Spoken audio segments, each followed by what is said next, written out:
Halo, shalom adik-adik. Nah, sebentar lagi kita akan memulai ibadah sekolah minggu pada hari ini pada tanggal 28 Juni 2020. Nah, ini hari Minggu terakhir di bulan Juni. Yuk, sebelum kita memulai ibadah pada pagi hari ini, mari kita berdoa. Sikap doa. Tuhan Yesus, terima kasih atas segala berkat-Mu. Sebentar lagi kami akan memulai ibadah sekolah minggu hari ini. Kiranya Roh Kudus-Mu menuntun kami agar senantiasa mengerti setiap firman-Mu. Kami menyerahkan ibadah hari ini dari awal, pertengahan, hingga akhirnya. Hanya dalam nama Tuhan Yesus Kristus. Haleluya. Amin. Nah, ada yang ingat minggu lalu sama kakak Ike bikin apa? Ayo. Sama kakak Ike, ada yang ingat? Bikin sebuah tanda anggota kerajaan. Kalian ingat nggak apa? Yang di sini tuh loh. Apa yo? Biasanya di sini bukan topi ya. Itu mahkota. Kalian sudah buat mahkota kan? Nah, mahkota sudah. Nah, tanda-tanda kita sudah belajar tanda-tanda. Yuk, sama-sama kita mau belajar sifat dari anggota kerajaan. Nah, kita kan ini anggota kerajaan. Jadi, kita harus tahu sifat-sifat kita itu seperti apa. Nah, kalau mau tahu, yuk mari kita buka di Mazmur 37 ayat 11. Kak Fani bacakan ya. Tetapi orang-orang yang rendah hati akan mewarisi negeri dan bergembira karena kesejahteraan yang berlimpah-limpah. Jadi,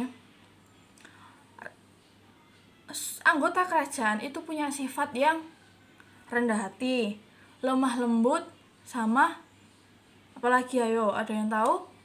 Nah, itu sifat ada dalam diri kita. Nah, kita kan ini sebagai anggota kerajaan pasti akan mewarisi tahta itu. Maka dari itu kita harus punya sifat rendah hati sama lemah lembut.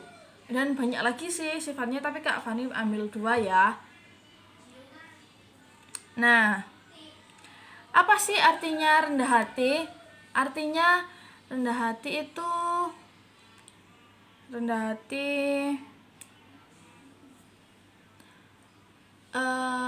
kayak apa ya, nggak sombong, terus kalau tidak membanggakan dirinya, kalau pintar banget dapat prestasi banyak itu nggak sombong, nggak menunjukkan wah iki lho aku sing ranking 1 pasti aku sing pinter lah, nggak seperti itu ya. Rendah hati kita juga nggak boleh seperti itu, kita harus tetap lihat tapi saya akan terus belajar lebih lagi.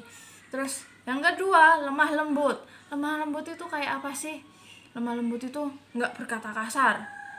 Terus kalau ada yang bilang jelek, kita nggak ikut bilang jelek juga. Jadi kita tetap tunduk, tetap diam meskipun banyak omongan nggak enak. Terus kalau teman kita bilang kasar nih, kayak meso, temen kita meso tit gitu ya, temen kita meso, tapi kita nggak boleh loh untuk berkata kotor lagi balik ke teman kita cuma harus diam, ya wes lah gitu toh ya, nggak boleh kayak gitu. Nah, contohnya kayak apa sih seseorang yang rendah hati dan lemah lembut itu siapa sih di sekitar kita? Nah, di luar negeri itu ada kerajaan Inggris. Nah, sedangkan di kita itu punya presiden. Nah, presiden kita siapa yuk? Yaitu Pak Jokowi. Nah, Pak Jokowi dan keluarganya itu mencerminkan sifat rendah hati, lemah lembut. Kayak rendah hatinya Pak Jokowi itu gimana sih? Nah, dari awal terjun ke pemerintah, Pak Jokowi itu cuma selalu bilang, saya ini loh cuma kerja untuk rakyat. Itu rendah hatinya Pak Jokowi, karena Pak Jokowi kan kalian tahu sendiri kan prestasinya seperti apa. Itu Pak Jokowi selalu bilang, saya cuma kerja dan kerja. Kalau ada kekurangan ya monggo bilang, nanti saya perbaiki lagi untuk kesejahteraan masyarakat. Pak Jokowi selalu bilang kayak gitu. Terus yang kedua, lemah lembut dari keluarga Pak Jokowi itu adalah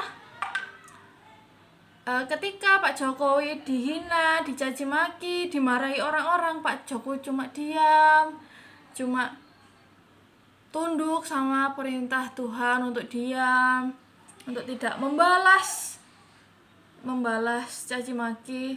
Nah, kita juga kan pernah diajari toh tentang kalau ada yang marahi kita, ada yang jelek-jelekin kita nggak boleh balas itu semua. Itu namanya juga lemah lembut ya. Terus kalian tahu kan anak Pak Jokowi tiga-tiganya itu juga mencerminkan rendah hati dan lemah lembut. Kak Fani ambil dari Mas Kaisang yang anak paling kecil sendiri itu juga rendah hati. Ketika dia kuliah di Singapura, dia nggak bilang kalau bapaknya itu seorang presiden. Jadi ketika dia wisuda semua kaget kalau dia anaknya presiden. Karena nggak bilang-bilang, kita nggak bilang, tidak membanggakan dirinya sebagai anak presiden. Itu Mas Kaisang ya. Terus yang lemah lembut juga dimiliki Mas Kaisang. Dia cuma menanggapi omongan-omongan kasar dari orang-orang cuma dengan guyonan dan juga nggak dibalas, cuma guyonan dan dibuktikan hasil kerjanya, hasil studinya, hasil belajarnya di kuliah. Begitu juga kakak-kakaknya Mas Gibran sama Mbak siapa ya namanya, kok tiba lupa. Ini anak keduanya Pak Jokowi yang perempuan, lupa. itu juga memiliki sifat lemah lembut dan rendah hati. Nah, itu contoh di dunia ya. Nah, apalagi kita sebagai anak Tuhan, sebagai anak raja di surga, kita juga harus punya sifat rendah hati dan lemah lembut. Nah, biasanya nih kalian itu selalu, bukan kalian sih, Kak Fani juga itu selalu apa ya, belum bisa untuk rendah hati ya.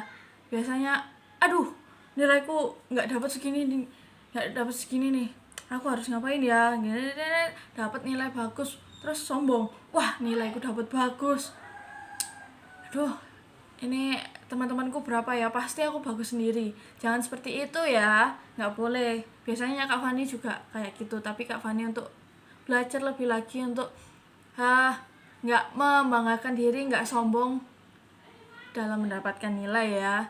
Kalian juga harus belajar untuk tidak pernah menyombongkan atau membanggakan apa yang kalian dapat, prestasi yang kalian dapat. Oke. Nah, terus kalau ngomong kasar balik nih, contoh aja Kak Fani ya. Kak Fani kalau ada yang ngomong gak enak, gini, paling Kak Fani langsung kayak gini. Cuma gitu tok. Terus ya wes. Terus habis itu sudah, enggak, biarilah gitu. Terus kalau kalian biasanya kan dipisui konco yo. Konco luar biasa guys. Biasanya dipisui kan. Nah, itu ojo misui balik lo yo. Gak oleh. Nah, katakan ke temanmu, ojo misuan, gitu. Oke? Kalian juga jangan misuan. Padha ae laan kok ngomong ngono tapi misuan. Jangan misuan ya. Oke? Nah, kayak gitu. Sifat dari anggota kerajaan tadi, 1, rendah hati, yang kedua, lemah lembut. Kita harus punya 2 sifat ini sebagai anggota kerajaan. Oke? Nah, itu sekolah minggu hari ini. Ingat ya, rendah hati, lemah lembut. Rendah hati nggak boleh membanggakan diri, lemah lembut nggak boleh ngomong kasar. Oke? Yuk kita berdoa. Tuhan Yesus, terima kasih atas segala berkat-Mu pada hari ini. Kami sudah menyelesaikan sekolah minggu hari ini. Biar Roh Kudus-Mu selalu menuntun kami, merendahkan hati kami, melembutkan hati kami, agar kami tidak jatuh ke dalam dosa. Kami menyerahkan semuanya ke dalam tangan-Mu, dan dalam nama Tuhan Yesus Kristus, haleluya, amin. Dadah, sampai jumpa minggu depan.